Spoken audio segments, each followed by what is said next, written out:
Merci. Omarjee pour la GUE. Merci, Monsieur le Vice-Premier ministre.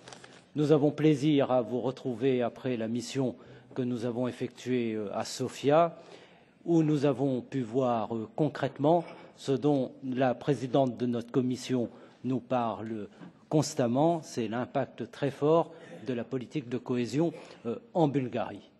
Et dans ce moment crucial où l'avenir budgétaire de l'Union européenne est incertain, dans ce moment crucial où nous nous interrogeons tous sur l'avenir de la politique de cohésion, nous accueillons avec satisfaction le fait que la Bulgarie, pays ami de la cohésion, exerce cette présidence dans ce moment extrêmement important. Et nous comptons bien évidemment sur vous pour promouvoir la cohésion pendant votre présidence, pour faire valoir sa plus-value, pour tordre le cou aussi aux idées reçues sur la politique régionale et surtout aider pour qu'au sein du Conseil, les arbitrages les moins défavorables ne soient faits, les moins défavorables pour la cohésion. Mais nous sommes confrontés, il faut en être conscient, à une difficulté, puisqu'on demande à l'Union européenne de faire plus, de faire mieux avec moins. Et il faut dépasser cette contradiction.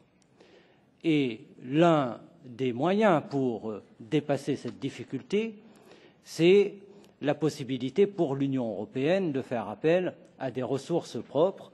Et je ne reviens pas, parce que vous les connaissez, sur les propositions du rapport Monti. Sauf erreur de ma part, cette question n'est pas envisagée dans le document que vous nous avez remis. J'aimerais savoir si la question des ressources propres sera envisagée au cours de votre présidence. Vous l'avez dit, et le président Macron l'avait dit également en France, l'Union européenne ne doit pas devenir un syndicat de gestion de crise.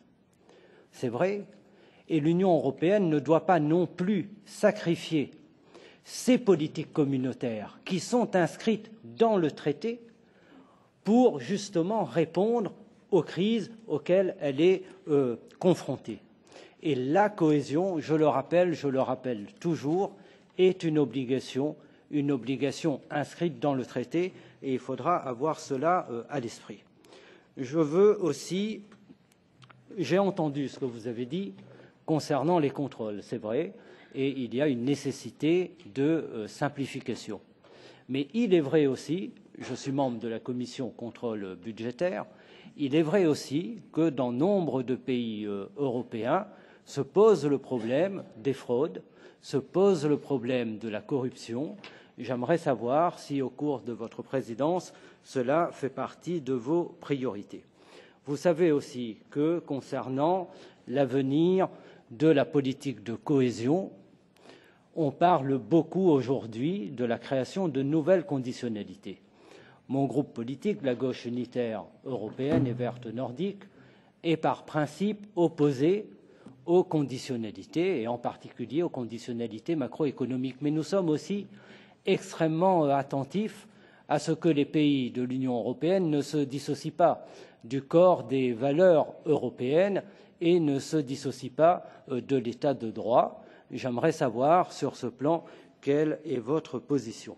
Enfin, vous savez que la Commission européenne a adopté une stratégie très importante concernant les régions ultrapériphériques, une stratégie renouvelée pour les régions ultrapériphériques.